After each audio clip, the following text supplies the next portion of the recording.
Talakayin natin ang isinampang reklamong katiwalian ng DILG laban kay Mayor Alice Guo kaugnay sa niraid na Pogo Hub sa Bamban, Tarlac. Makakausap natin si DILG Undersecretary for External, Legal and Legislative Affairs, Juan Victor Llamas. Magandang umaga at welcome po sa Balitang Hali. Magandang umaga sa inyo at sa inyong mga tagapakinig. Apo, ano po yung magiging implikasyon sa panunungkulan ni Bamban Tarlac Mayor Alice Guo, yung reklamong katiwalian na isinampo po ng DILG?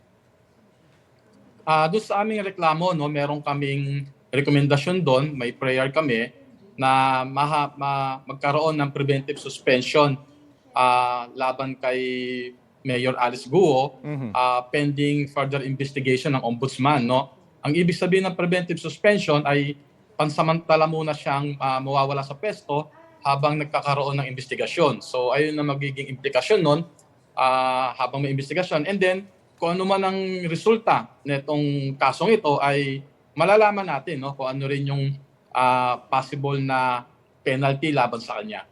Ano pong basehan itong reklamong graft at may kaugnayan po ba ito sa pagdinig sa Senado? Itong final namin, no, ay base ito sa aming independent fact-finding investigation na ginawa. Kung matatandaan ninyo, nung buwan ng Abril ay nagtatag ng task force si Secretary Benhur Abalos para nga tignan ito, no. Kaya yung aming mga informasyon, yung aming basihan dito sa kasong ito ay base lahat ito doon sa aming fact-finding investigation, no.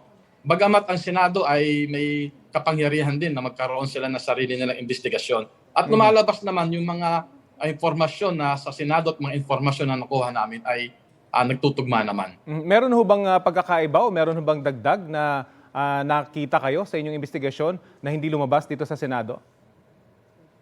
Sa ngayon ay ayun pa lang, no, yung graft charges pa lang, no, at kung ano man yung meron pang mga kalalabasan for further investigation ay isasampa rin namin kung nakikita namin na dapat naming ipagpatuloy yung pagsampa. So itong kasong graft, isa lamang po ito. Posibleng madagdagan pa yung isasampan yung kaso laban sa kanya. Yes, oo, posible yan kasi tuloy-tuloy pa rin naman, no, yung pag-iimbestigasyon, tuloy-tuloy pa rin yung mga nakukuha natin mga impormasyon. Bukod po kay Mayor Alice Guo, may iba pa bang opisyal ng Bamban Tarlac yung kasama ring iimbestigahan? Siyempre, hindi lang siya yung nagdedesisyon dun sa mga ginawa dun sa Pogo Hub.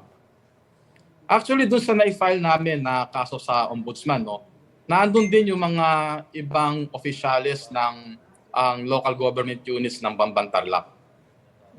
Okay. Bukod po dito sa Bamban, meron po ba kayo ibang tinitingnan ng mga munisipalidad na may kaparehong ganitong issue o problema?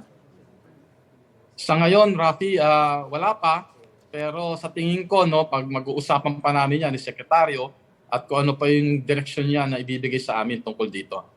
Okay, abangan po namin yan. Maraming salamat po sa inyo, DILG Undersecretary Juan Victor Llamas. Maraming salamat sa iyo, Rafi. Kapuso, alamin ang maiinit na balita. Bisitahin at mag-subscribe sa GMA Integrated News sa YouTube. Sa mga kapuso abroad, samahan nyo kami sa GMA Pinoy TV at sa www.gmanews.tv.